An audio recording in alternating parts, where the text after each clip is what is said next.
This meeting of the Senate Judiciary Committee will come to order. This is the last scheduled meeting of the full Senate Judiciary Committee in this 118th Congress. I want to thank all of the members, and especially Senator Graham, who unfortunately does not feel well this morning, won't be joining us. But I want to thank him and all the members on the Republican side, as well as the Democratic side, and their staffs for the work we've done together. I look forward to working with Senator Grassley in the upcoming Congress. In 2018, the U.S. Supreme Court struck down the Professional and Amateur Sports Protection Act, opening floodgates for states to legalize sports betting. Once largely illegal, sports betting is now legal in over 36 states and the District of Columbia. Professional sports leagues, formerly the chief opponents of sports betting, now partner with sports books and have integrated gambling into their games and broadcasts.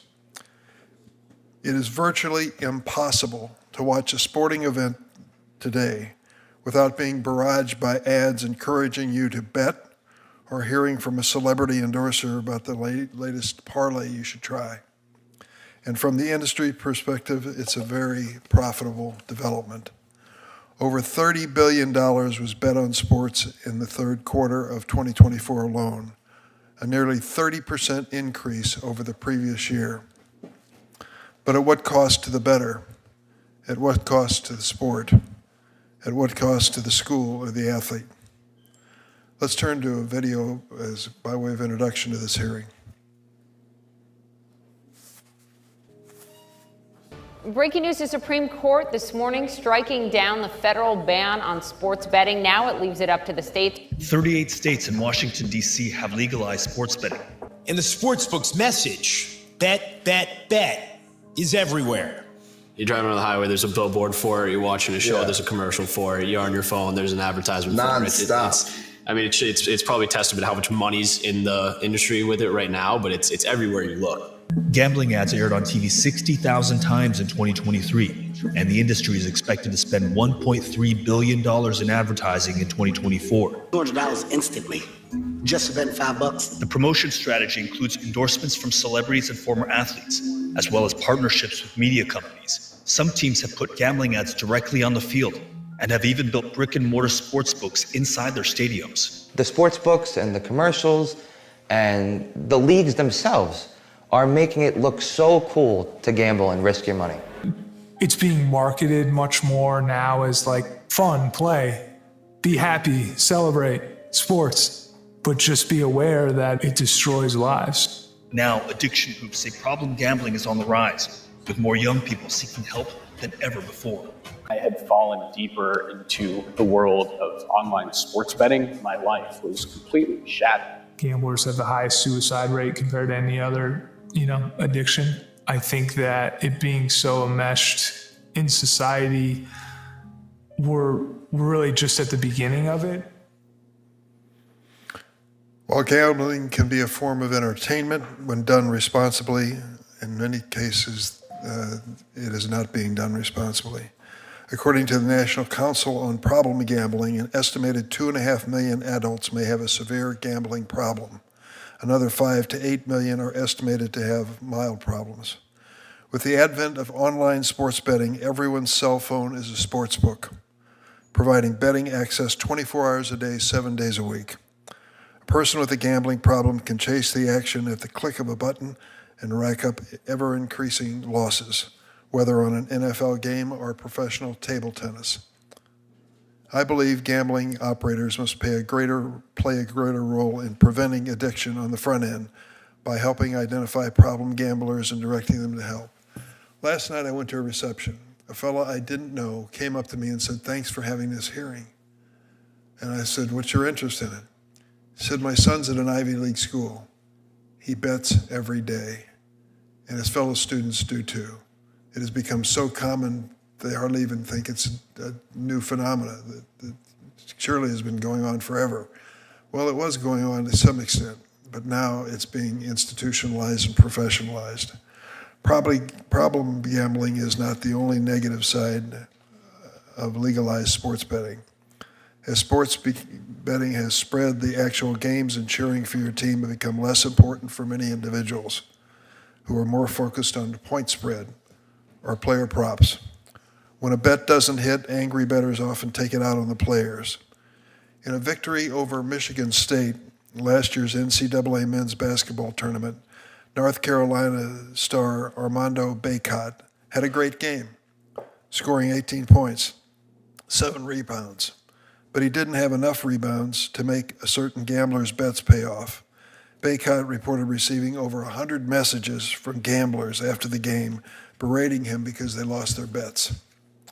Or consider Carson Barrett, a little-used player on Purdue's 2024 men's basketball team. In the first-round NCAA tournament game, he played the final minutes of his team's blowout win. He even hit a three-pointer in the game's final seconds. While this may have been the culmination of a dream for Carson, his reward for making the basket in the tournament was bettors' messages urging him to kill himself. Why? His basket pushed his team's victory over the 26.5-point spread.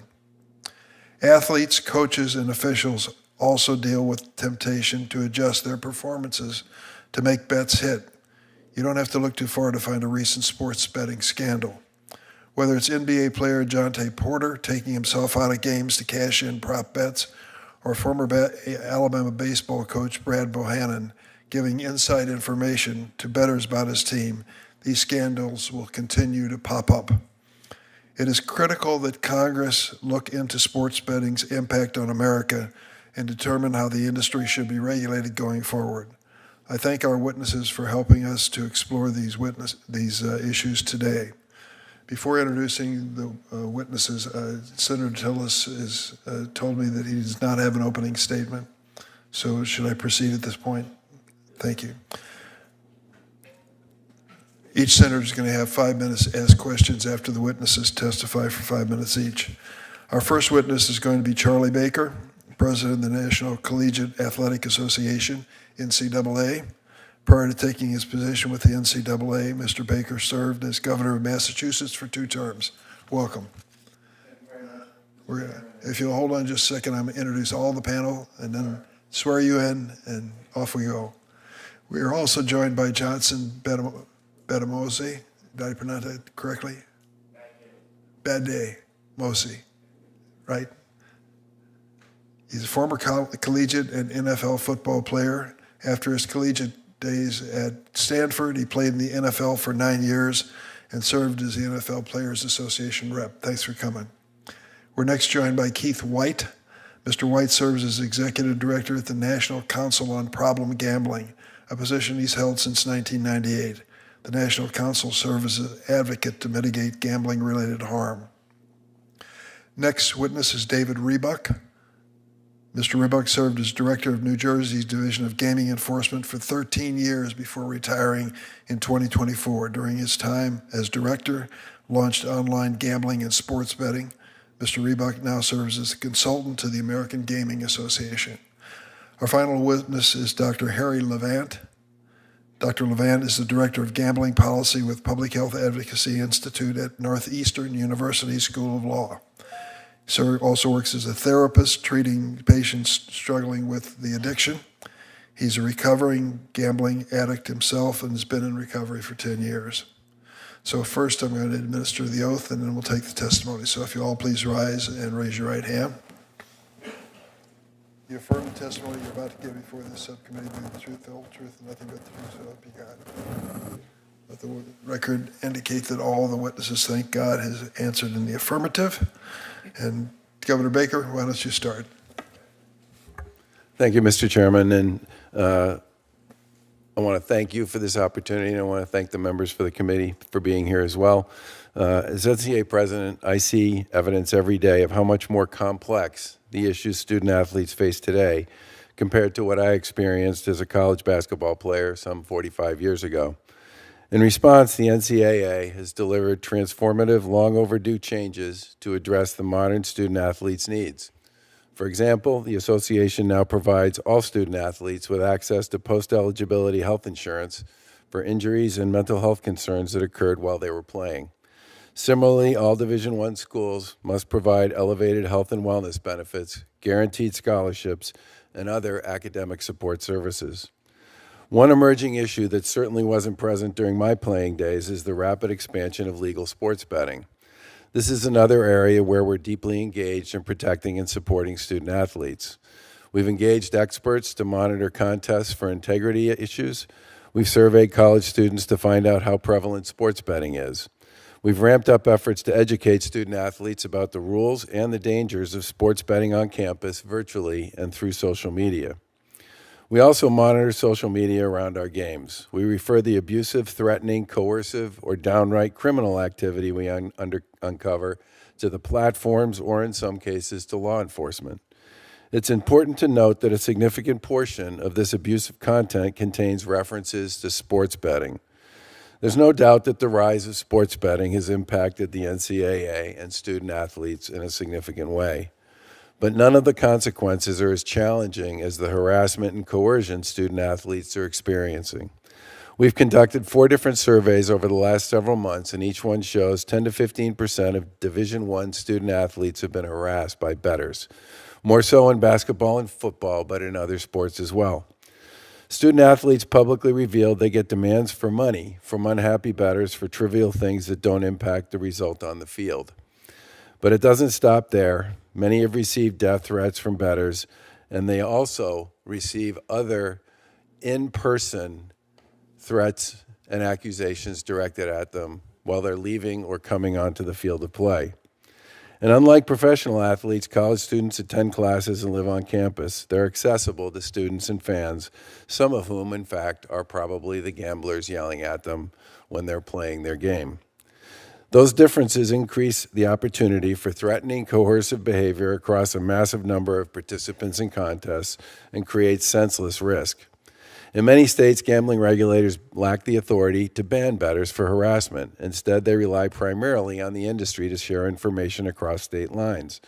While we believe these disparities in state laws clearly warrant federal action, the NCAA is not waiting. We're lobbying states one at a time to make changes. West Virginia joined Ohio to pass legislation codifying anti-harassment measures related to sports betting. The West Virginia delegate who proposed the legislation represents areas bordering Pittsburgh. He noted the limited impact involuntary exclusion lists have when bettors can easily jump across state lines. In addition to West Virginia and Ohio, legislators and regulators ranging from New Mexico to Wyoming have advanced policy changes aimed at protecting student athletes from harassment by bettors. Despite the progress and the betting industry's persistent pushback, too many states with legal betting lack adequate protections for student athletes. That's why we're lobbying states to eliminate prop bets on individual student athletes. We understand sports betting's here to stay and why it's better to have it regulated than not.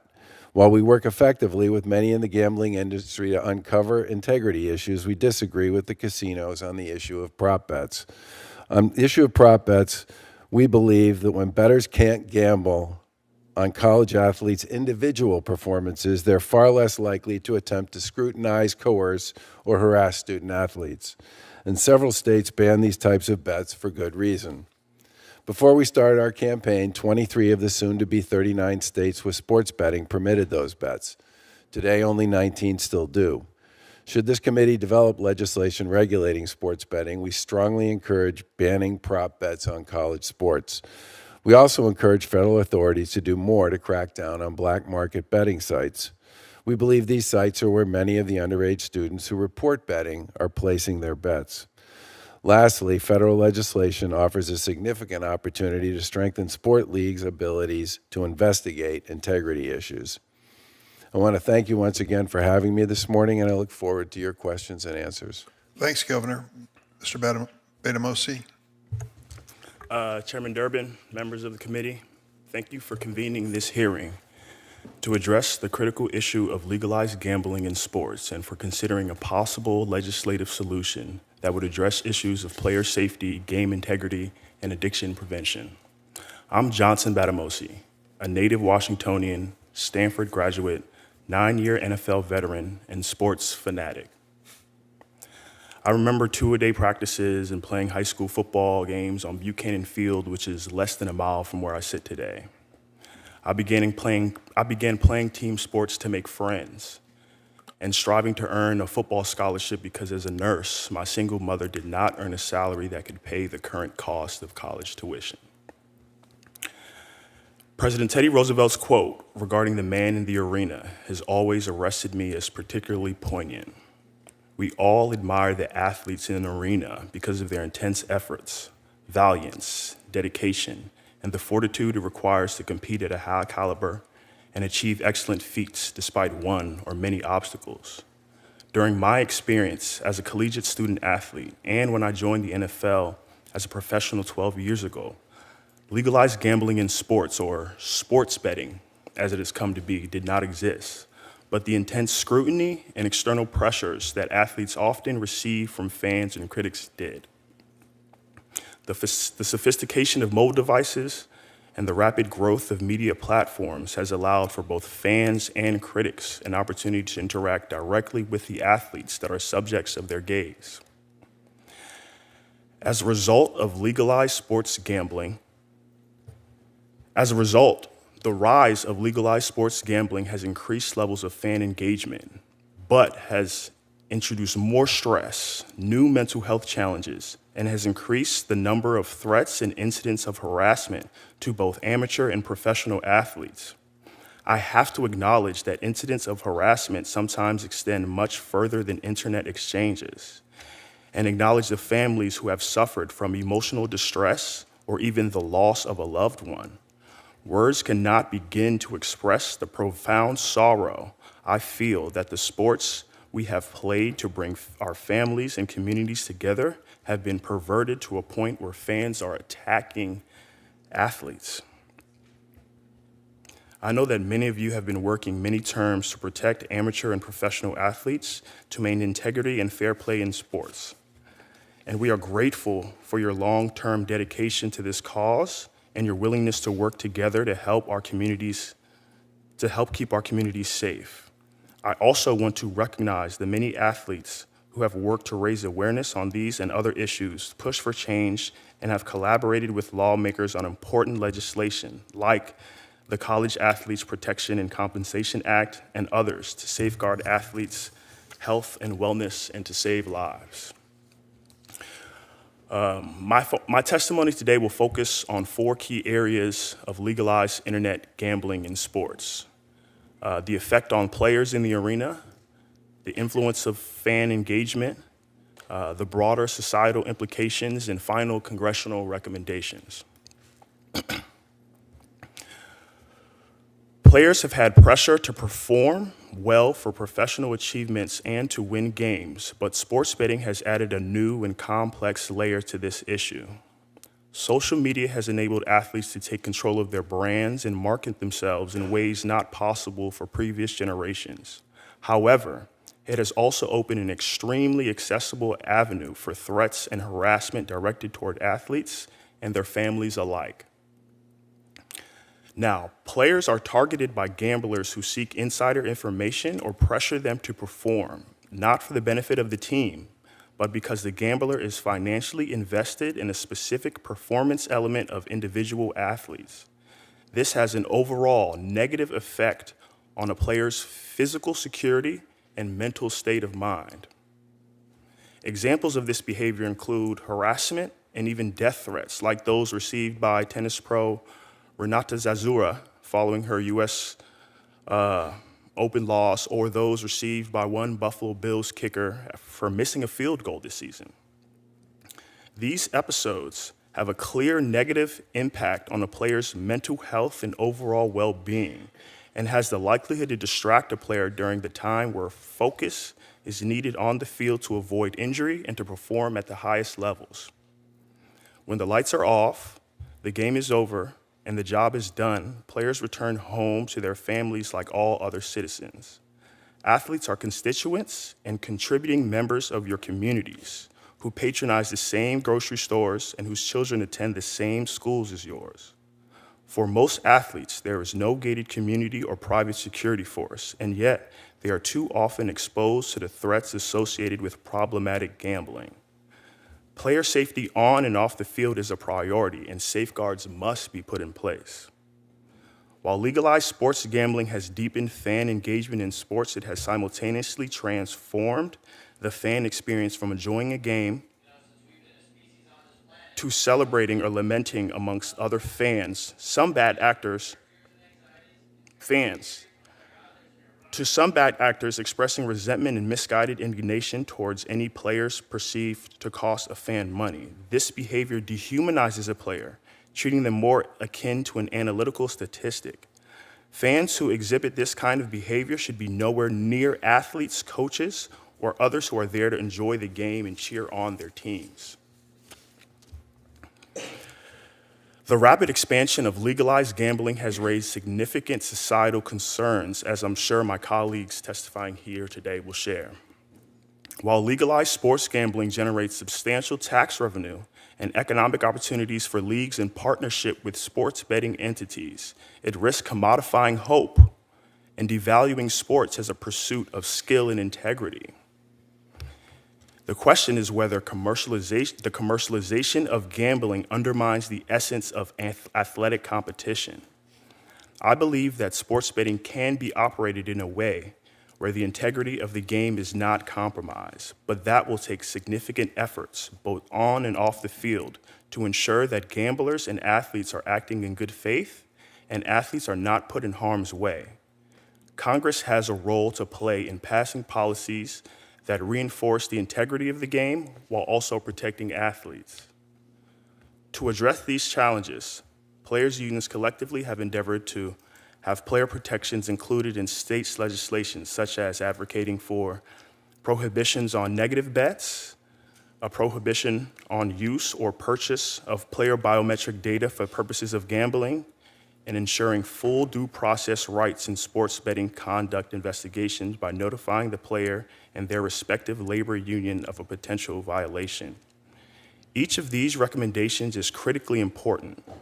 A prohibition on negative bets would ensure that fans are not gambling on negative outcomes and therefore do not have an incentive to heckle players or encourage negative outcomes at a game.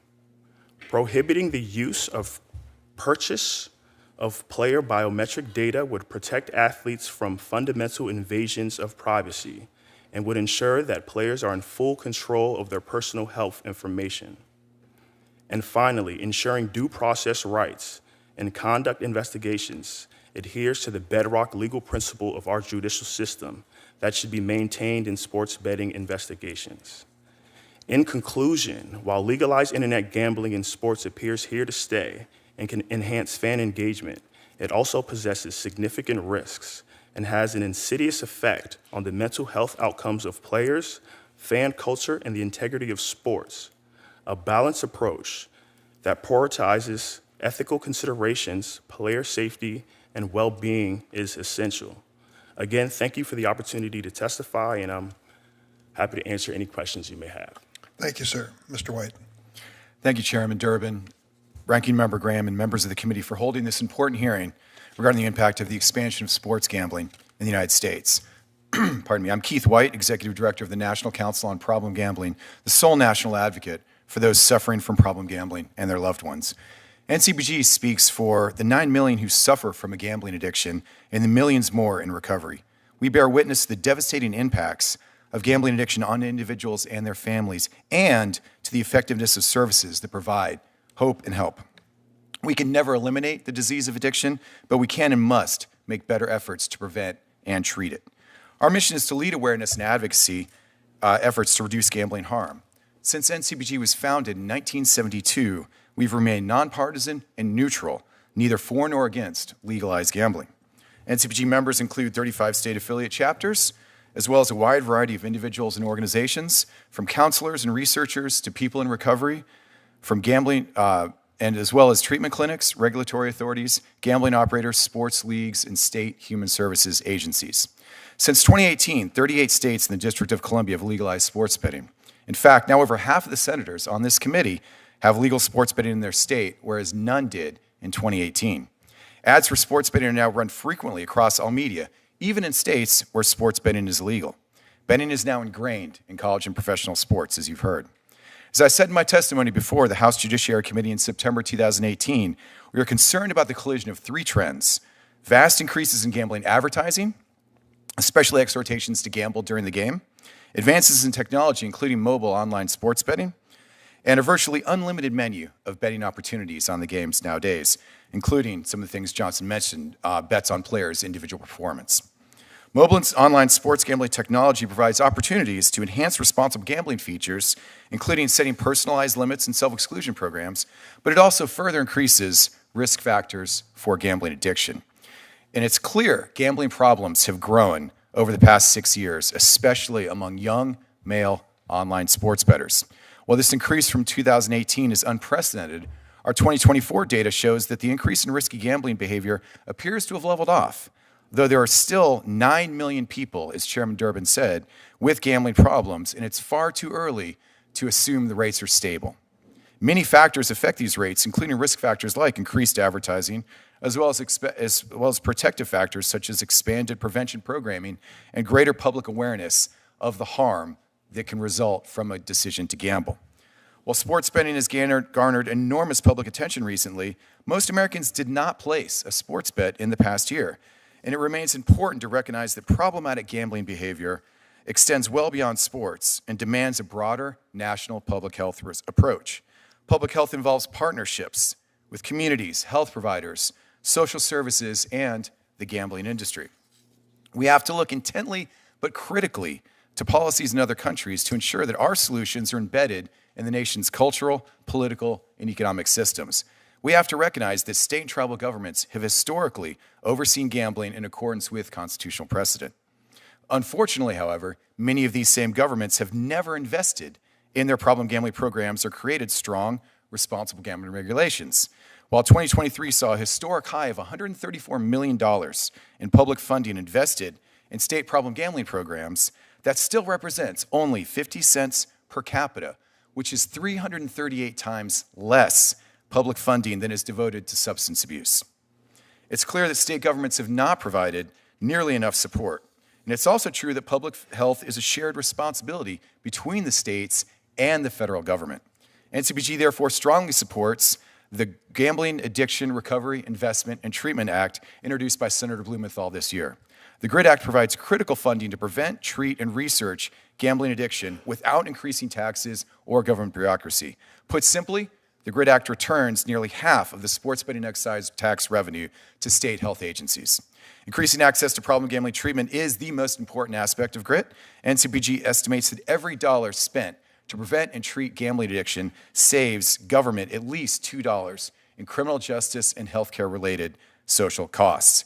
The evidence is overwhelming that expanded sports betting has led to increased harm on a national scale. It is therefore essential for Congress to pass Senator Blumenthal's GRID Act. We believe this practical and life-saving legislation is the single most important action Congress can take to address the negative impacts of expanded sports betting and gambling in general. Thank you very much for the time. Happy to answer any questions. Thanks, Mr. White. Mr. Rebuck.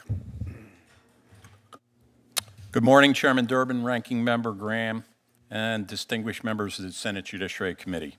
Thank you for the opportunity to speak with you today about the regulation of legalized sports betting in New Jersey. My name is Dave Rebuck, and I served as Director of the Division of Gaming Enforcement in New Jersey from 2011 to 2024, and have recently retired from public service. As background on the division, it is a law enforcement agency that is responsible for the regulation of New Jersey's retail and online casino industry and its retail and online sports wagering operations performed by state casinos and its racetracks. During my tenure as director, I led a strategic overhaul of the state's gaming laws, which included spearheading new initiatives to ensure compliance with existing laws and the gaming industry's compliance with new and soon-to-be regulated forms of gaming. In 2013, New Jersey became the second state to launch online casino gambling. And in 2018, after a protracted legal battle in which the state ultimately prevailed, DGE, under my direction, oversaw the development and implementation in New Jersey's framework for legalized sports wagering. My testimony has been submitted.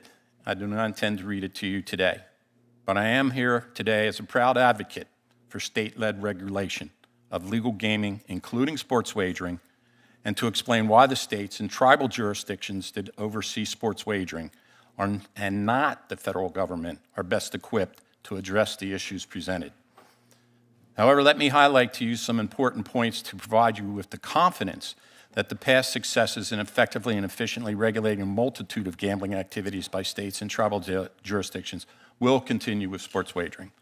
First, I want to emphasize that legalizing and regulating sports wagering is fundamentally about protecting consumers, the vulnerable, the underaged, preventing fraud, and ensuring the suitability of all entities to engage in gambling and their integrity of operations. Second, many states, like New Jersey, have enacted constitutional bans on gambling. However, our citizens, through constitutional referendums, have steadily acted to remove those bans.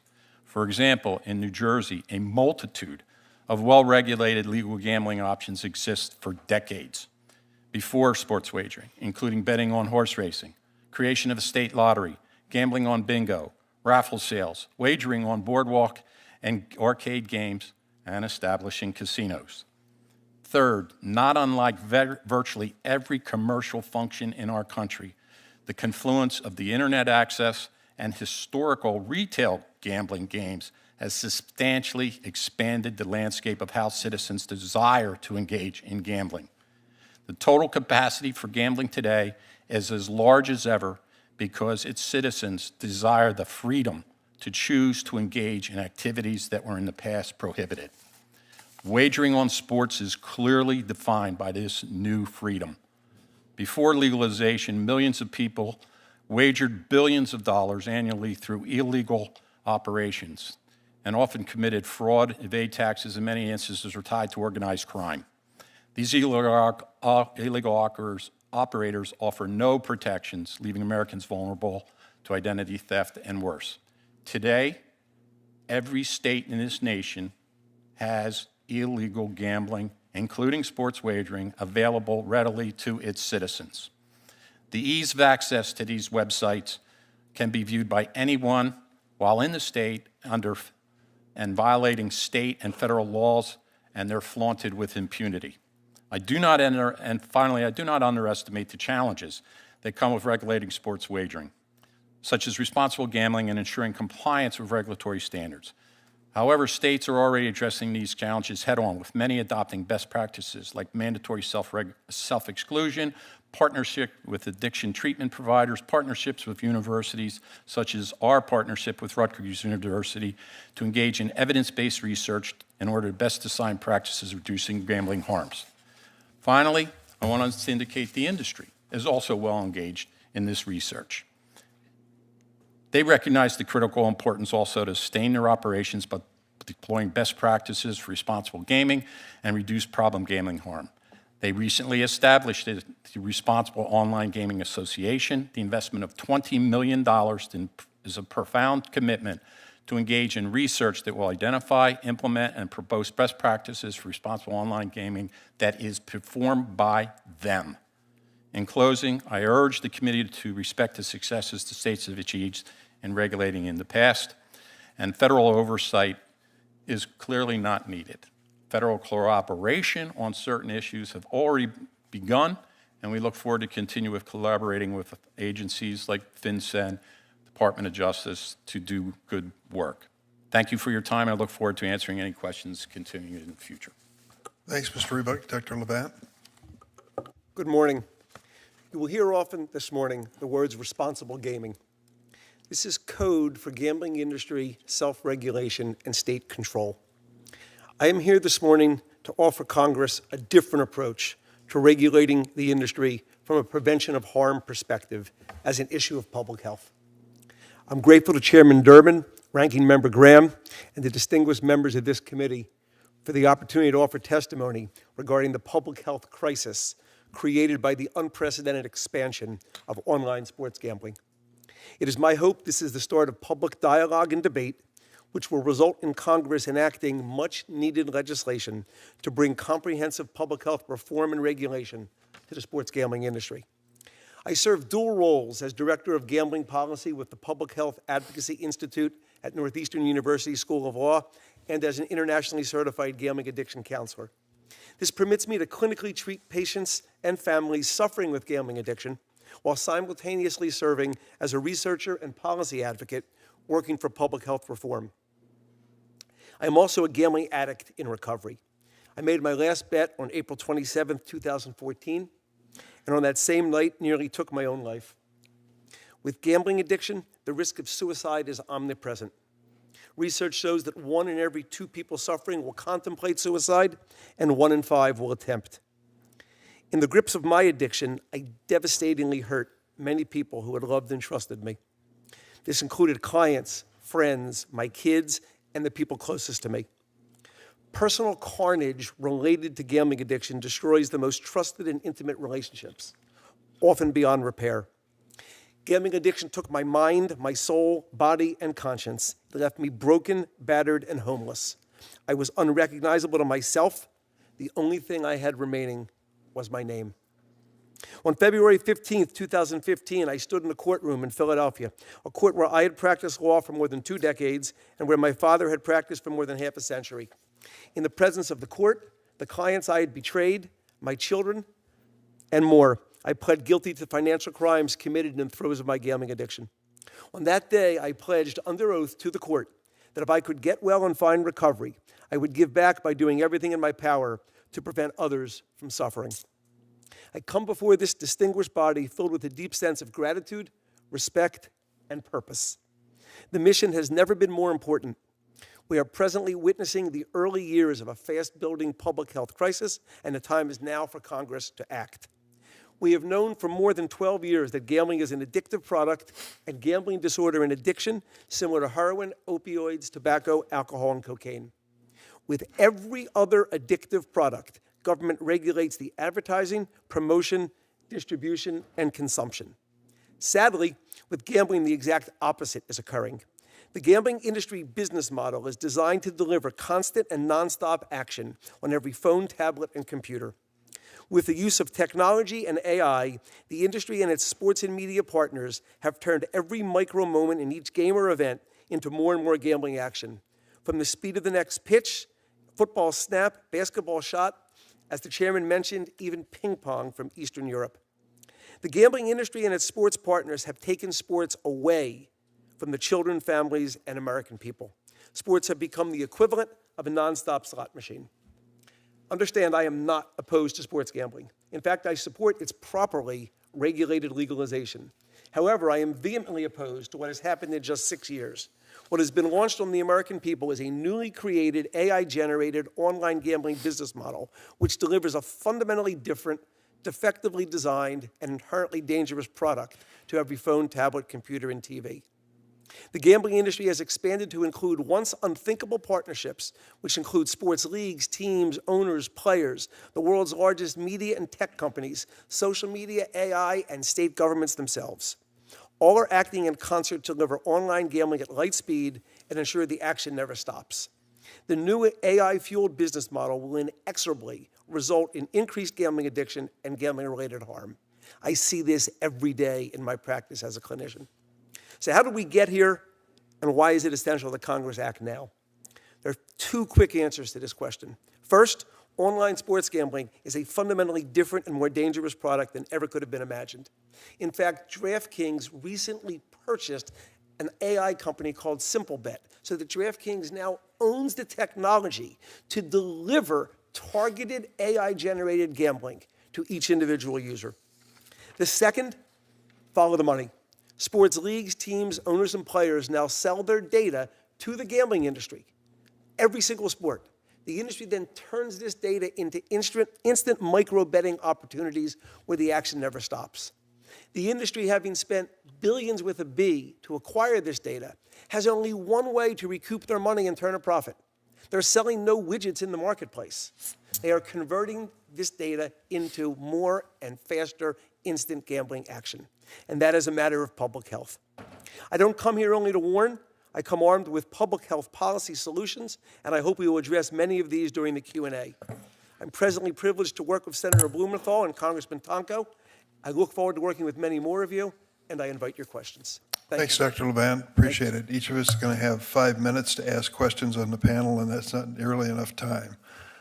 When I took a look at this issue, there are so many aspects to it and so many people affected by it. I hope we can at least open the discussion today. We certainly won't exhaust the subject by any means. Governor Baker, I'm going to start with you, but I'm going to ask the panel to listen to the question. Perhaps they'll want to give their own opinion. So we live at a time where a prospect, basketball, football prospect in high school could be lured with tens of thousands of dollars to a college to play a sport, perfectly legal. And that young man, in this example that I'm using here, may come from a family that has had no experience with any money at all in their lives, very modest family, just happened to have a star athlete in their household. He goes to the school, starts off on the basketball team, and at some point becomes quite a player of repute. Reaches out to many others to encourage them to follow him in sports. Comes a day when his college roommate says, I need to talk to you before the next game. Between you and me, I'm going to ask you to do one thing, just one. I promise I'll never ask again. Miss the first 2 foul shots, and I'll never bother you again. And he says, that's it? Just miss the first 2. You may do that already, but I need you to do that for me. He goes out in the game and is tempted by the possibility of doing that, thinking it's a rather harmless request, not knowing what's behind it all, and we can all guess what might be behind it all. At risk is not only that athlete and his future, if that's ever discovered, but the integrity of sports itself. Going back to 105 years ago in the Black Sox scandal, gambling and sports have been a lethal combination. Pete Rose is further evidence of that. So we're in a situation where college sports are now reaching a level of massive investments for NIL and other incentives to bring students to school or to put them in portals, move them to another school, and betting is on top of it. As a head of the NCAA, representing schools all across America, how do you view this phenomena? Well, I certainly share your concern about what, in essence, is an example that involves a prop bet.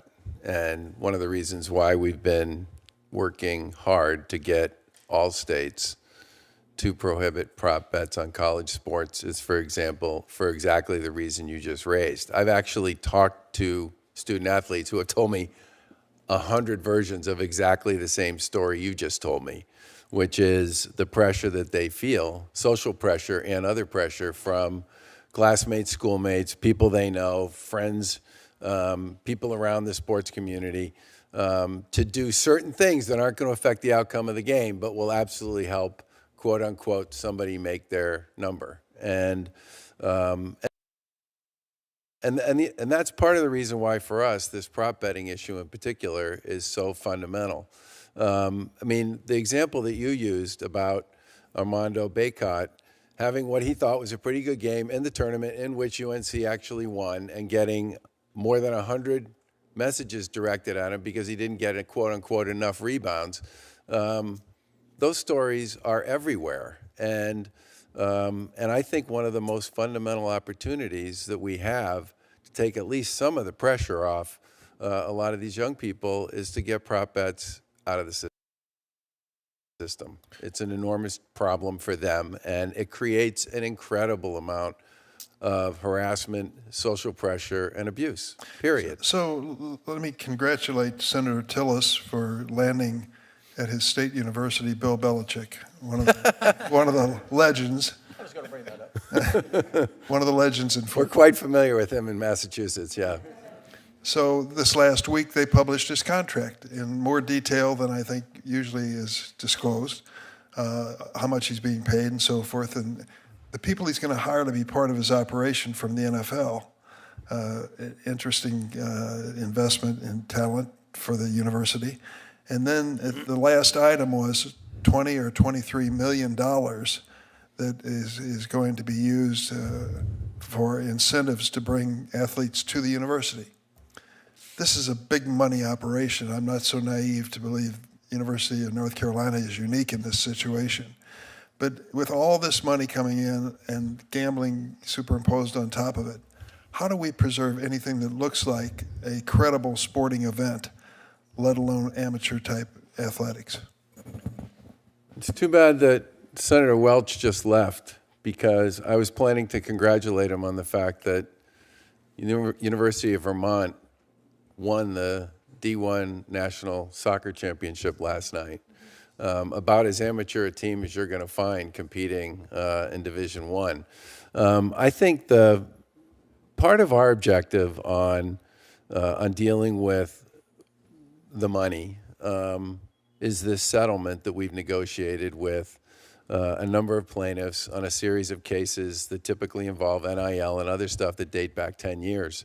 And the point behind settling these cases was, on our side, to create structure around enhancing the benefits and the opportunities and the rev share for student athletes who play in programs and at schools that have really significant success in athletics. And I think that is ultimately, if we can succeed in getting this thing done.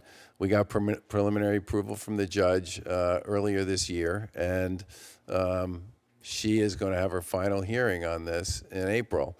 I do believe this will make it possible for us to create structure around this. And on some level, honestly, I think the fact that we could be in a position to put literally hundreds of millions of dollars directly into the hands of young people through their athletic performance and their schools will, in some respects, help on some of these larger issues associated with sports betting.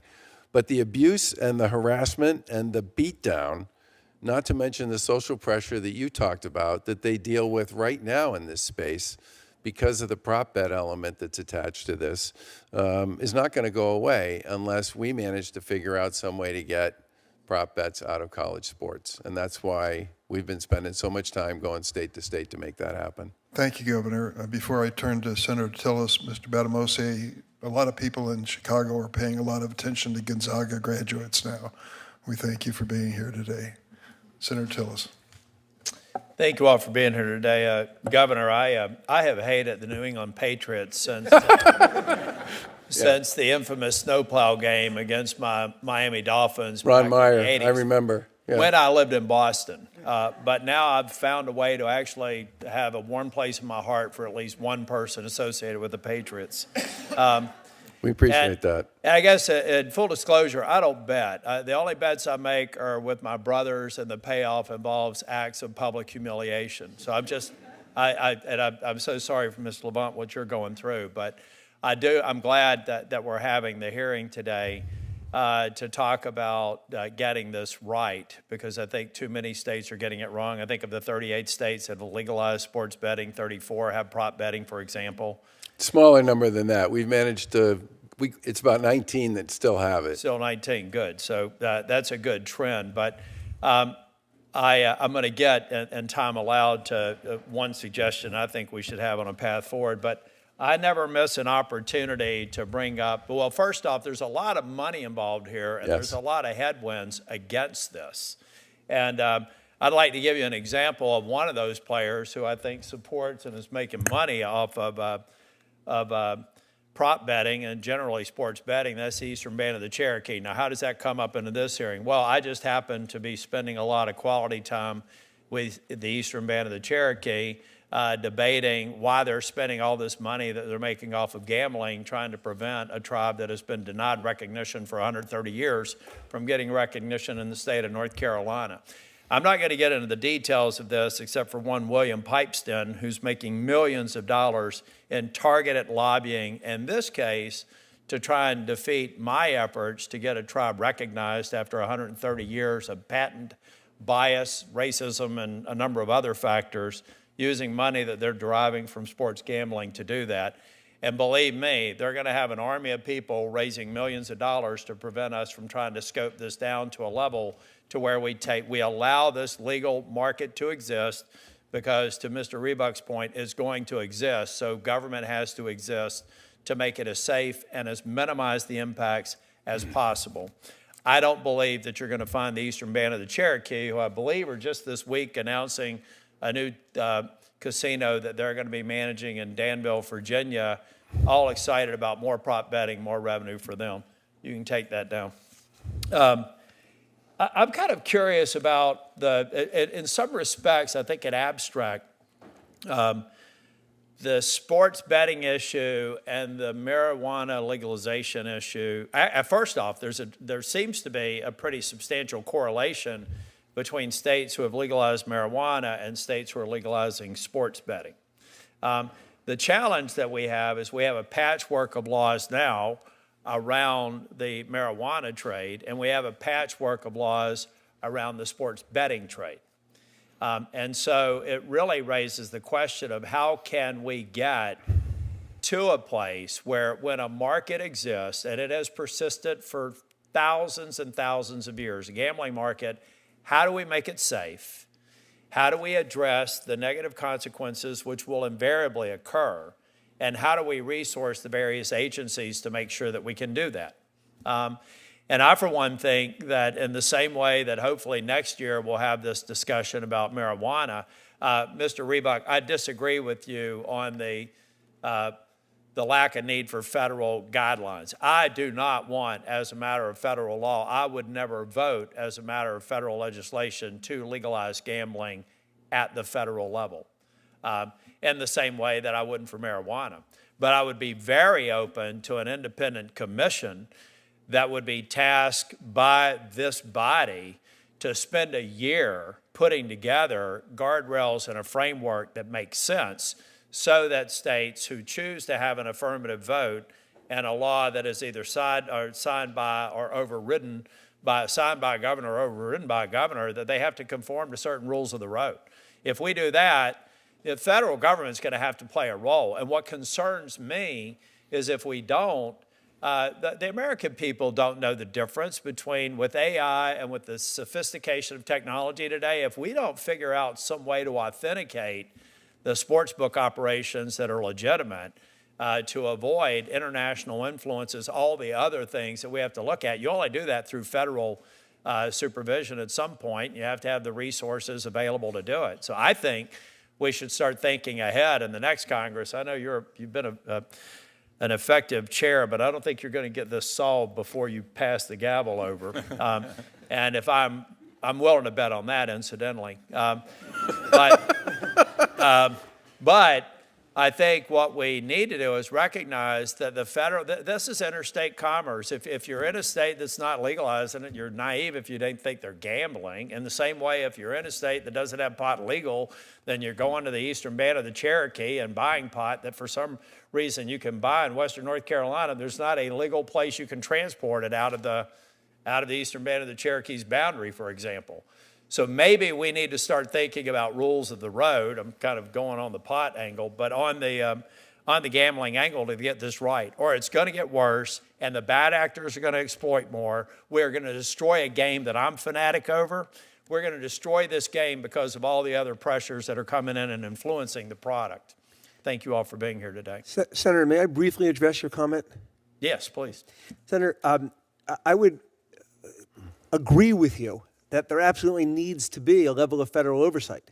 And I would respectfully suggest that's what Senator Blumenthal's bill, the Safe Bet Act, does. It sets minimum federal standards. States can regulate more if they like, but it sets minimum federal standards.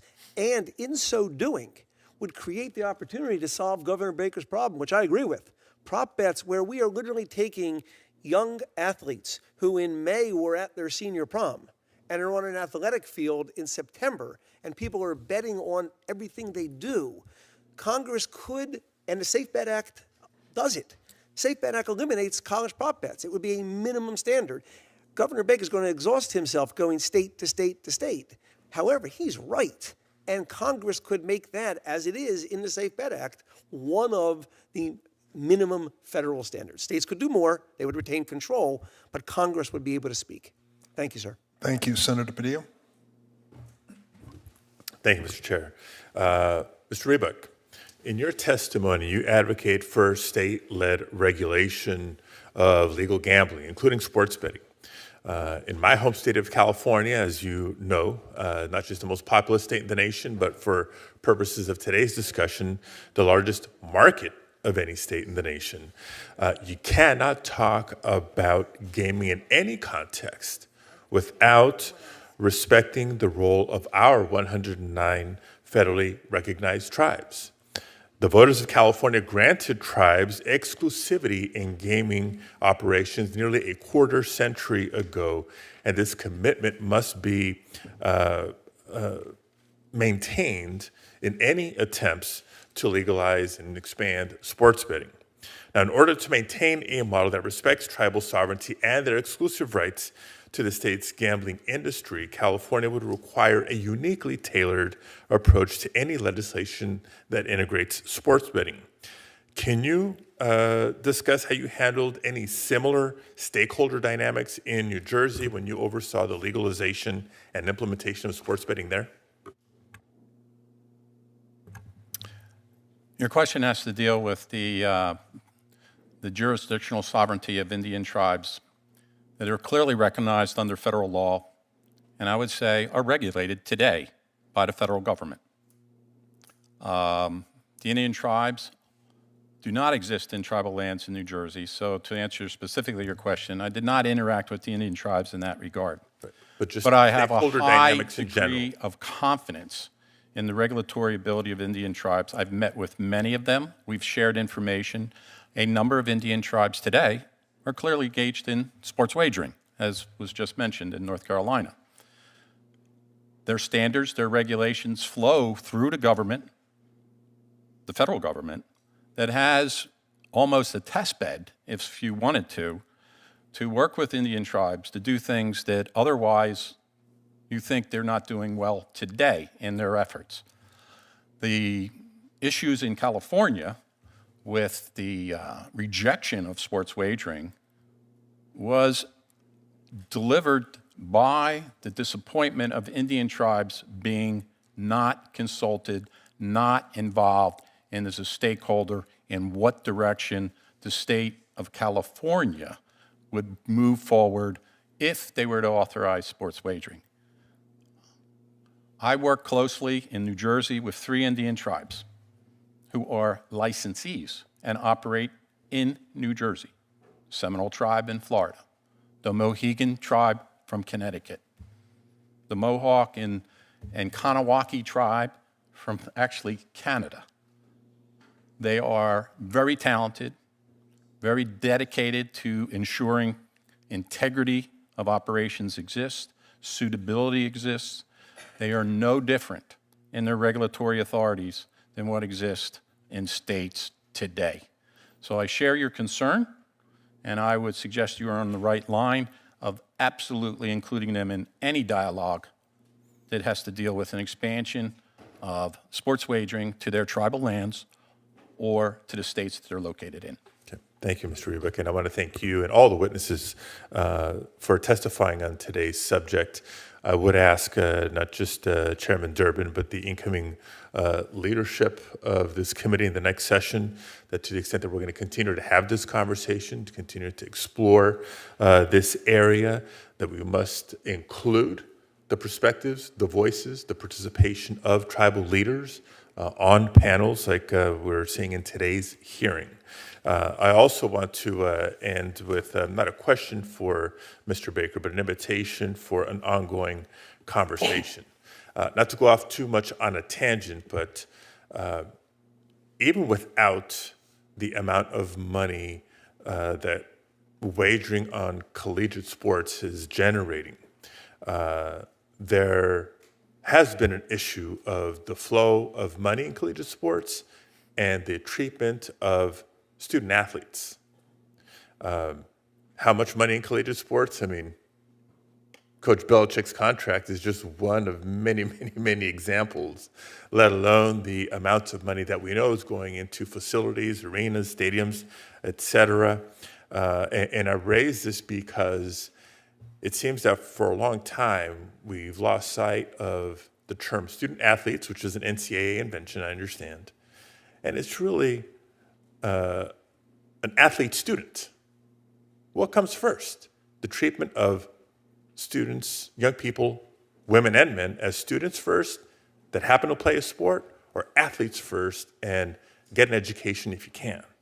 I'd like to pursue conversations about some of the reforms that we've made in the state of California that pays attention to, for example, academic support for student athletes when graduation rates by university, by specific program, basketball, football, et cetera, are or are not at certain thresholds. You know, what happens to a student athlete's scholarship should they suffer an injury? Are they just left out to dry, or do we give them ongoing support to complete their education? Because if they're a student first and an athlete second, that's our obligation to them. Or when a coach comes in and wants their own preferred recruited running back or point guard or something else. So I know it's been a area of concentration for you since you've taken over the leadership at the NCAA, but it seems to have gotten lost in the conversation about wagering, NILs, and so much more. So look forward to continuing that with you. Can I stop for a quick Sure. I just want you to know, I think you'll be pleased to know that starting in August, all Division I athletes keep their scholarship whether they play or not, and that's their decision. 10 years, they keep their scholarship, however long it takes for them to graduate. The post-eligibility insurance program that will cover any injury that they receive while they're playing, if they're still in treatment when they leave school, is going to carry for 2 years. And there's a whole series of supports for mental health and health and well-being services and academic services as well.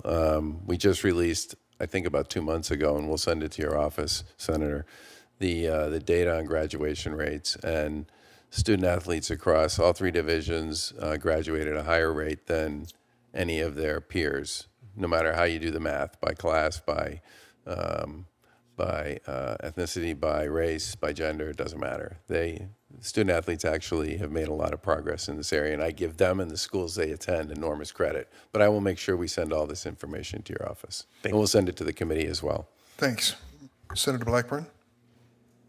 Thank you, Mr. Chairman. Thank you all for being here. I appreciate it. Mr. Rebuck, I want to come to you.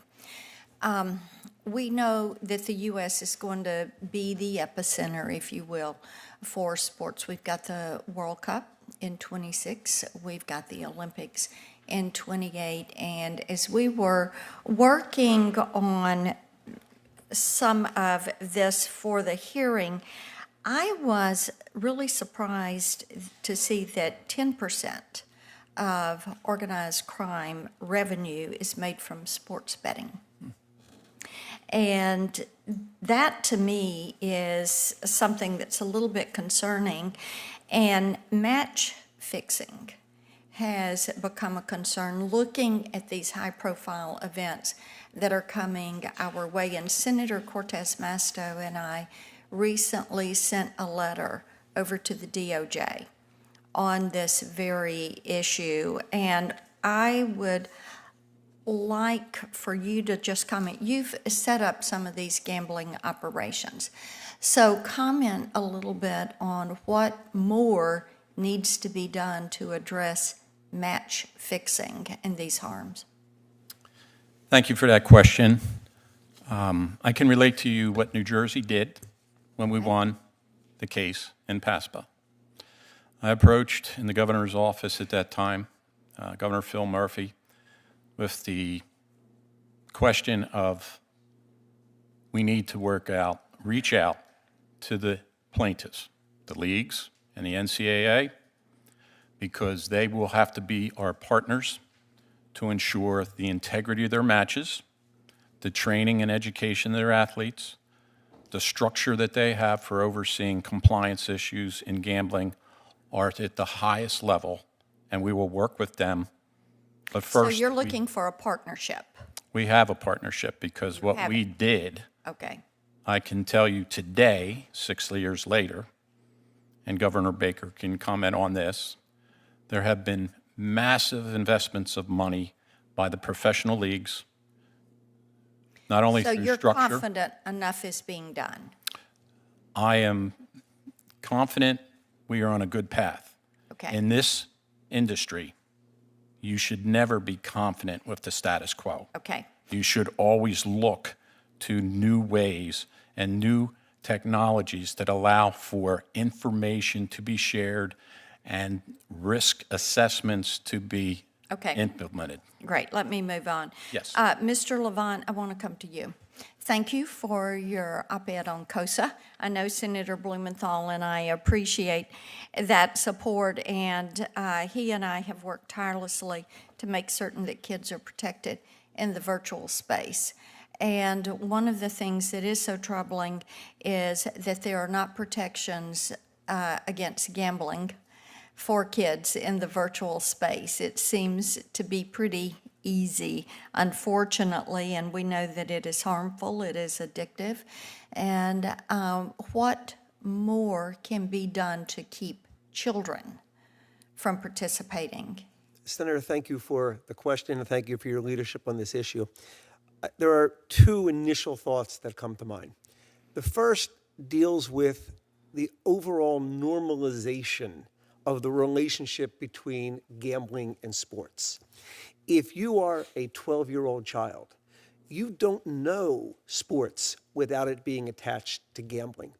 I urge the members of the committee to watch a prime-time basketball game on network television, and you will see that during the pregame show at 3 o'clock in the afternoon, the pregame show is sponsored by a gambling company.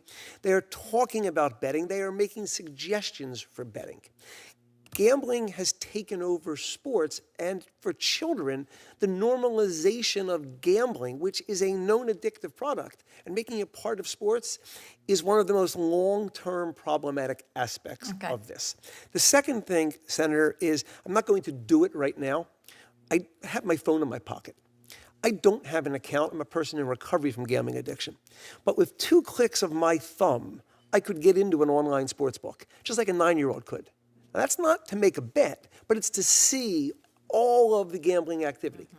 It is ridiculous to me that each state permits this. There are age barriers to making bets, but not for looking. Okay. So those are my two time things is expiring, and I do want to move on, and I want to have further conversations with you on that. Certainly. Thank you. Before I turn it back, Governor Baker, I want to highlight with you my concerns over some of the harassment that happens to our athletes online, especially our female athletes.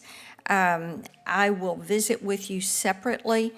I am still disappointed that there is not an NCAA policy to protect women in competition. You all have had time to do this. Our female athletes deserve it. And if you're going to partner up on gambling and other things, and we applaud that, you have got to make certain that you are protecting women's sports for women. We hear about this every single week from female collegiate athletes and their concerns. You all have the ability to do better. It is important that you do better, and it is important, it is imperative that you protect opportunity for women in sports. Thank you, Mr. Chairman. Thank you, Senator. Senator Blumenthal. Thanks, Mr. Chairman. I am very appreciative to you, Mr. Chairman, for holding this hearing, and to the witnesses who are here today, not only for appearing, but for your good work and your help to me in drafting the Safe Bet Act and the GRID Act, Mr. White, Mr. Levant, Mr. Baker particularly. You know, we are in the midst of a sports betting boom that is one of the most severe public health problems today. It is the cause of addiction for millions of Americans with severe gambling problems. It's tearing apart families, literally divorces, abandonment. It's a criminal justice problem when people get into trouble and they have to pay back the debts that they owe. When I was U.S. Attorney, I prosecuted extortion and enforcement by the gangs. And of course, it is a unemployment problem and a mental health, behavioral health problem. You know, the nomenclature and the techniques and the sophistication of the trading practices here make Wall Street look like child's play. The risk-free bet, the throttling, the targeting of losers, customizing bets to those who are losing and throttling back the winners. I mean, the plethora of techniques is staggering here, all to the benefit of the corporations that are profiting here. And Mr. Baker, as you may know, colleges initially were partners in some of these efforts. I wrote to 66 of them, and they stopped the partnership that promoted gambling on their campuses. And so there really is a kind of shamelessness here. I want to ask for your support for the Safe Bet Act, which would establish minimum national standards. Right now we have a patchwork of half-hearted regulations. The Safe Bet Act would, in effect, also provide more public health benefits to try to provide some relief to people who are now addicted. And those minimum standards would be set by the Department of Justice. States would still have responsibility, but they'd have to meet those minimum standards that would eliminate the kinds of promotions, ads, pitches, and deceptive techniques that right now are so rampant. So let me just ask you, in the interest of time, would all of you support the Safe Bet Act? Let me go down with Mr. Baker first. I'm familiar with certain elements of it. I'm not familiar with all of it. I can tell you the elements I am familiar with, we do support. And the one thing I would add to some of the stuff you've talked about is when you have 39 states that have legalized sports betting, in every single state, the data they collect is different, who they can share it with is different, and how they can and who they can share it with is different. And so you have a situation where it is really hard to get kind of a national sense about what's going on. New Jersey probably has one of the best data collection programs in the country, but I think the data thing in particular should not be underestimated as an opportunity. And I love the fact that your legislation basically prohibits prop bets on college sports. It would save me a lot of running around. Mr. Batamosi. I'm not familiar with every detail of the Safe Bet Act, but in the interest of protecting the health and wellness of the athletes and protecting the athletes against universities and these entities that are in partnership with betting companies that are literally like, I'll support it. Thank you. Yeah. Mr. White. As with NCAA, there's a lot of details in there that we really like, but because it starts by prohibiting sports betting, at least temporarily, the National Council must remain neutral because we're neutral on legalized gambling. Senator, I really don't represent here anybody but myself, and my comments in my written testimony and my oral indicate that this is not a good bill to move forward because I believe after 6.5 years of litigation to the states to earn the rights, constitutional rights to have sports wagering, that we are entitled to do the best we can to regulate and deal with the issues that are highlighted here, which I agree many of them need to be continued to be dealt with in ways that we can improve upon. That being said, aspects of your bill that talks about the need for safeguards, the need for guardrails, the need to work on responsible gaming aspects of reducing the risk of people falling into harm, those are all shared by every jurisdiction today that engages in gambling. And as you well know, we have 10 states right now, 7 of which are represented by members here, that have no sports wagering, no legal sports wagering. No legal sports wagering. No legal sports betting. Yes. A lot of sports betting Thank you. illegally. But We my both know point it. to you is, And I appreciate your support. Okay. I've run out of time, Mr. Lamont. Having helped In a word. your office and Congressman Tonko write the bill, my answer is yes, and I'm prepared to answer any questions about why the bill sets appropriate public health standards by the federal government. Thank you, Senator. Thank you, Senator. Senator Kennedy. Thank you. Thank you, Mr. Chairman. About 90% of my personal philosophy is don't hurt someone unless they're trying to hurt you. Don't take other people's stuff. And leave me alone. So I'm pretty libertarian when it comes to gambling. Within reason, if someone wants to gamble, they can. But I do want to ask you this, Mr. Rebuck. Can you name me one form of legalized gambling where the House doesn't have a decided advantage? the gambling industry always has the advantage, as you are correctly indicating. Okay. The point is that the consumers know that. That's, I'm sorry to cut you off. I just don't That's have much time. Governor Baker, the NCAA exists in part to promote fair competition in collegiate sports, does it not? Could you speak into the mic for me? Yes. Okay. A transgender woman is a biological male. Is that correct? Yes. And a biological male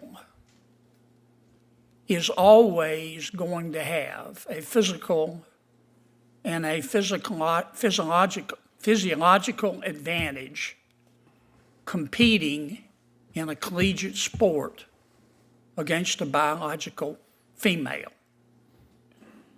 Isn't that true? There's not a lot of research on it, but it's certainly debatable. You think it's debatable? I think it's debatable. Wait, you don't think? mean with you don't no- think that a biological male has an advantage every time competing against a biological female? Is that your testimony? No, I think defined the way you defined it, yes, I would agree with you. So you agree with me? Yes. Okay. So why does the NCAA, why do you, your job is to promote fairness in collegiate sports. Why do you support allowing transgender women who are biological males to compete against non-transgender biological females? Over the course of the past 2 years, 5 federal court cases involving this question, let me finish. 5 federal judges have all sided with participation as the standard. This is a very... So you're saying you don't have a choice? I'm saying that under the current dynamic, there is not clarity on this issue legally. Well, why don't you exhibit leadership and demonstrate leadership and provide clarity? If you agree with me, well, first of all, that the purpose of the NCAA is to promote fair competition, and if you agree with me that in every single instance, a biological male is going to have an unfair advantage over a biological female, then why don't you just say, look, in America you can be whomever you want to be, but in terms of fair competition in a collegiate sport, transgender women who are biological males are not going to be allowed to compete against non-transgender women who are biological female. Boom, done. Why don't you take that position, Charlie? Because federal courts have already taken the position that they do have the right to compete. Yeah, 5 times in the past year and a You can disagree and half. be sued. Why don't you demonstrate some leadership? I would love to work with you folks on creating clarity around this question. I'm sorry, but look, I'm sure the NCAA is a good organization. I just can't figure out what you folks are good for. I know you take in bucket loads of money and you share some of it. You make that money off the backs of these kids. Your predecessor, who was a good man, took home $2.8 million a year in salary. I'm not going to ask you what you make, but I bet you didn't take a pay cut. You take in bucket loads of money. We got problems in collegiate sports with the transfer portal and the NIL and now gambling and biological males, you allowing biological males to compete against biological females. And you folks at the NCAA don't do anything except sit there, watch, cash your checks, and suck on your teeth. I would argue that we've made a lot of progress on a bunch of those Why don't issues. you take a position on transgender biological males competing against females? You just told me it wasn't fair. There's a federal standard on this is one that we would work with you on if you wish to work on it. Why don't you do it on your own? Because we're a national what you're governing there body for, and we sir. follow federal law. That's what you're there for. Why don't you stand up and say in front of God and country, federal law is wrong, and the NCAA believes in fair competition. We also believe in equality. If you want to, in America, you can be whatever you want to be. You can be whomever you want to be. But our job is to promote fairness in sports. Our job. Biological males are not going to be allowed to compete against biological females. Why don't you go to Amazon and buy a spine online and take a stand? Thank you, Senator Kennedy. Next is Senator from Vermont. Senator Schiff, I'm sorry, from California. Thank you, Mr. Chairman, and thanks for holding this hearing, which has been fascinating. Learned a lot about sports betting just asking my college-age son about it, and learned just how extraordinarily popular it is, how it really has become a cultural phenomenon on college campuses. Governor Baker, I just want to say I'm originally from Framingham. Have a lot of Schiff family and Glovsky family still in the state, all who speak very highly of you, and you managed to leave after 2 terms as popular as when you went in, which is a remarkable feat for any governor these days in these challenging times, so congratulations. I wanted to ask a couple questions, and Governor, I'd like to ask you just very generally, sports have always been a dominant feature on campus, and they contribute so much to the life of a campus, and not just the student athletes, but all the students and alumni, and drive a lot of the resources to the campuses. Now this seems to be so accentuated by sports betting, driving more attention, more money, more resources to this one part of campus life.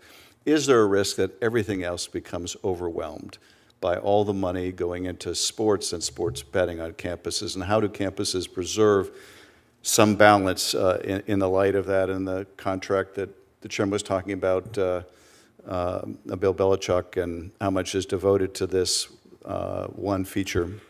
And the second question for anyone is, how does this throttling work, where people who are successful are throttled down and can't compete as much, can't bet as much, and people who are losing their shirt are targeted? Have states tried to regulate that as they have with prop betting? I think prop betting should be banned. It sounds like it does nothing but create enormous problems for athletes. But how does this other phenomenon of throttling work, and is there any justification for it? I can speak to the first question, not so much to the second one. I would just say that first of all, there's 500,000 student athletes. There are 1,100 schools, and for the vast majority of them, the experience on campus is not driven in many respects by a really significant growth in revenue. I mean, most of them look a lot like they looked when they were playing these games 5, 10, 15, 20 years ago.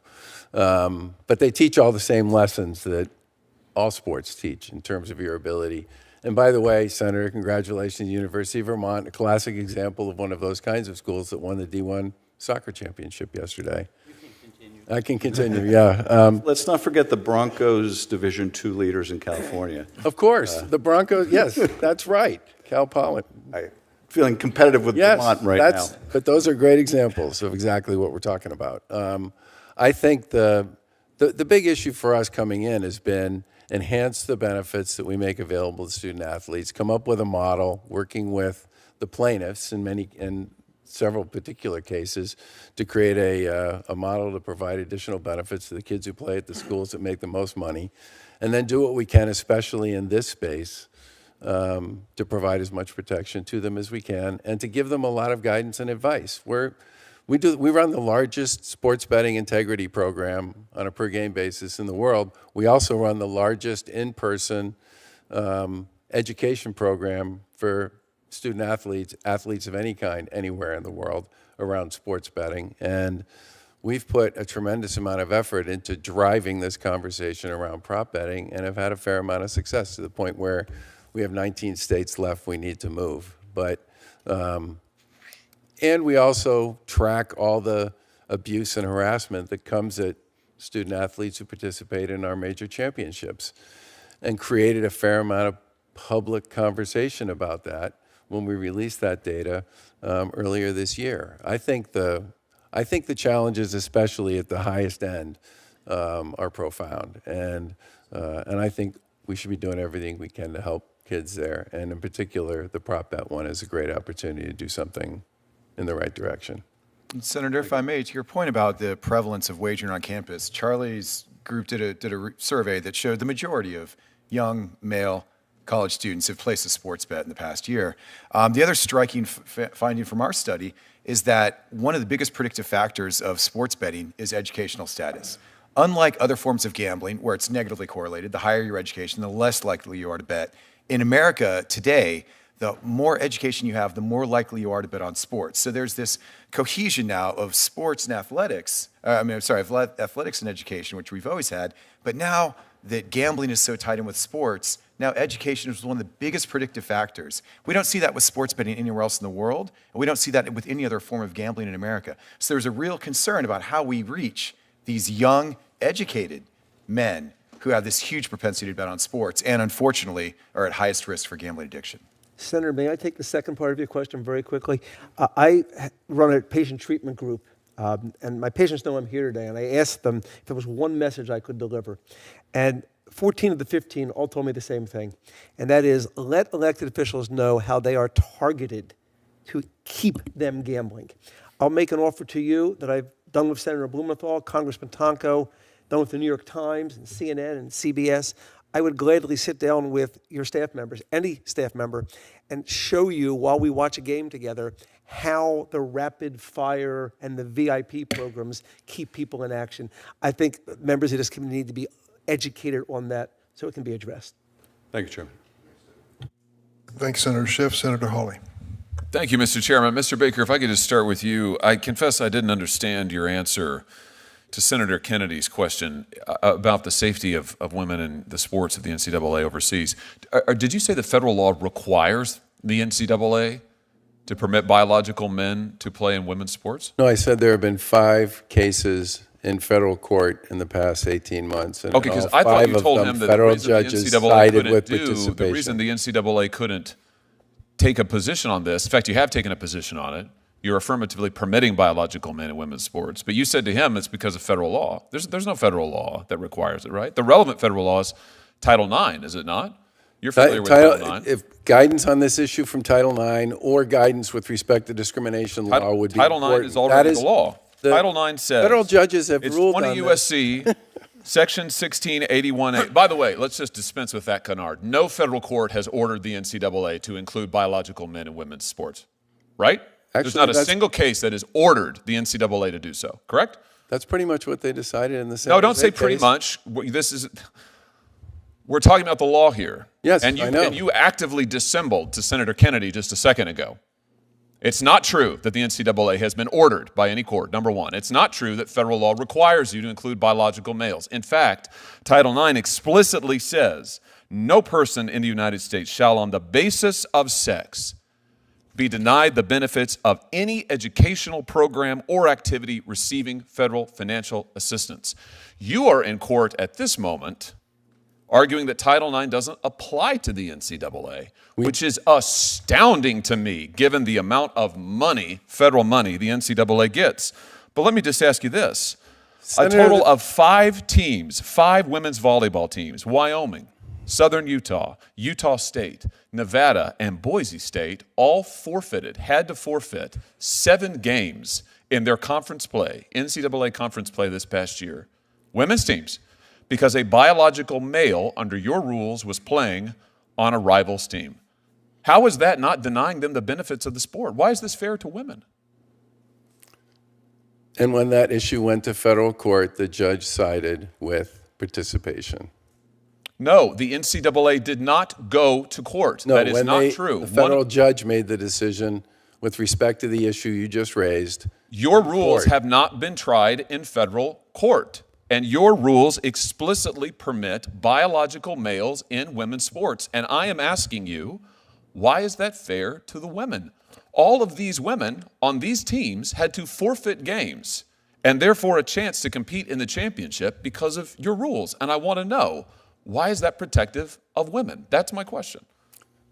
So far, the federal government on the court side has issued decisions several times. No, I'm not asking you about the year. courts. I know what the courts have done. Not one of them that's has their ordered the interpretation of NCAA. federal law. This is your policy, which you will not defend because, frankly, it's indefensible. Why are you, Mr. Baker, why are you allowing biological men to play in women's sports? Because we believe that's consistent with federal policy. So we're right back to your testimony is you believe you're compelled to do it by federal law. You would change it otherwise? We believe our policy. I said in my opening comments to Senator Kennedy, the clarity on this issue at the federal level would be very helpful. Oh, that is such a cop-out. In other words, somebody else please do it for us. Keep sending us the money. We'll go to court and argue that Title IX doesn't even apply to us. We do not take a dime in federal money, not a dime. Is that why you're arguing Title IX doesn't apply to you? Yes, part of it, yes. You honestly think you shouldn't be subject to Title IX? We don't believe we currently are. Federal court has amazing. Federal court has affirmed that on a Absolutely number of amazing. circumstances. You have a pending lawsuit right now from female athletes who are suing you because you allow biological men not only in their sports but also in their locker rooms. Why do you do that, by the way? Why do your guidelines allow biological men into women's locker rooms without the women's consent? Without the women's foreknowledge? Why do you do that? That's not what our guidelines say. They do say that. I've got them right here. Your guidelines say that transgender student athletes should be able to use the locker room, shower, and toilet facilities in accordance with their gender identity. And here that they are, right here. And then everybody else should have an opportunity to use other facilities if they wish to do so. Okay, so the burden's on the women. So if the women then want to move to a different facility, in other words, if they want to abandon their own locker room, you're saying that they should have to do that?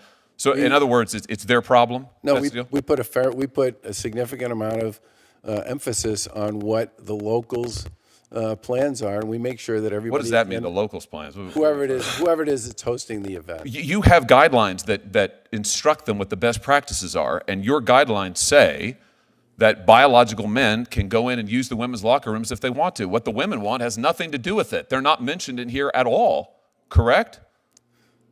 Correct. It's right here. You just reaffirmed them in May of this year. I've got them. I'm reading them. I've got them off your website. I believe our guidelines give people optionality with respect to how they choose to use their facilities. And many, what does that even mean? Optionality. What it says is transgender student athletes will be able to use the locker room, shower, and toilet in accordance with their gender identity. That means men will be able to use the women's locker rooms.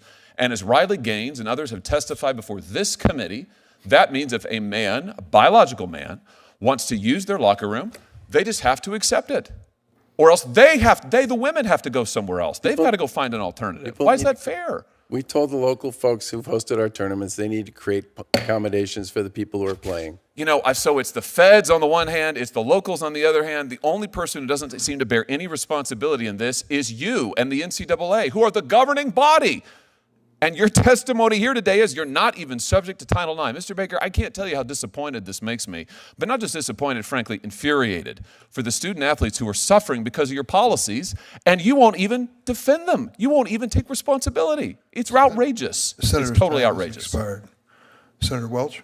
Thank you, Mr. Chairman. Thank the witnesses. Thanks for the shout out. Going back to gambling,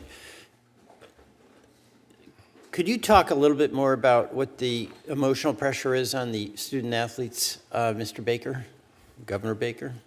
Well, if you talk to, my first suggestion to all of you would be to talk to some of the kids who are on your campuses about this issue and ask them to show you some of the stuff that shows up in their phones, which we've seen. Or sit behind the bench at one of their contests and listen to the noise that's directed at them from people in the stands.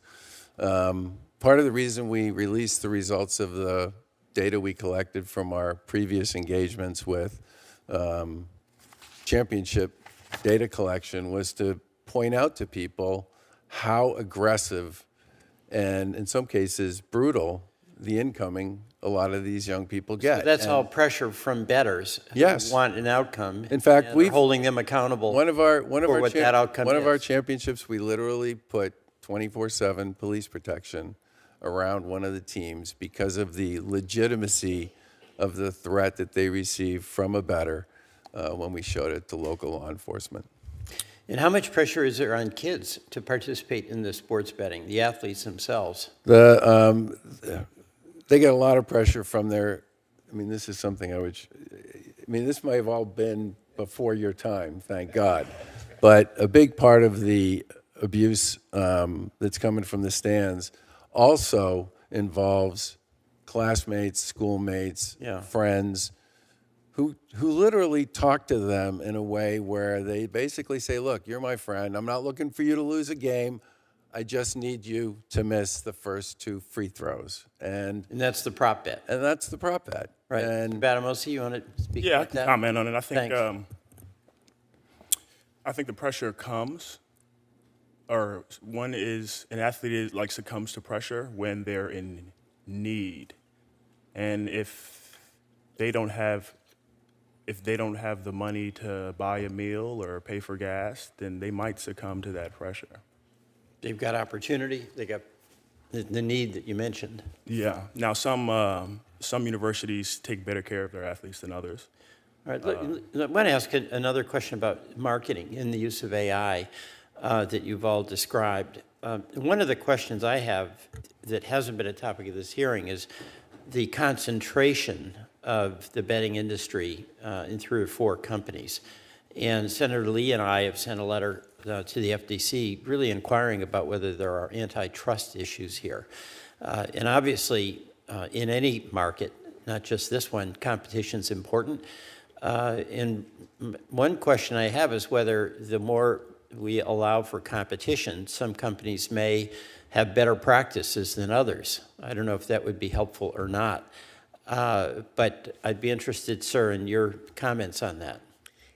Senator, I believe it goes to the need for minimum federal standards because some of these companies have become so large, and I specifically mentioned in my opening testimony DraftKings, who has recently purchased an artificial intelligence company. Right, I heard that. So what they have is the capacity not only to control markets, but to use the technology to target vulnerable customers with the most addictive forms of what's called micro betting. So that, you get that capacity. That's an incredibly powerful marketing device because people are susceptible to that addiction, that micro targeting on the betting. And that's why what the Safe Bet Act does is it specifically addresses, as a federal standard, these standards for in-game micro betting, so that while the Justice Department deals with issues such as competition, what from a public health perspective Congress can deal with is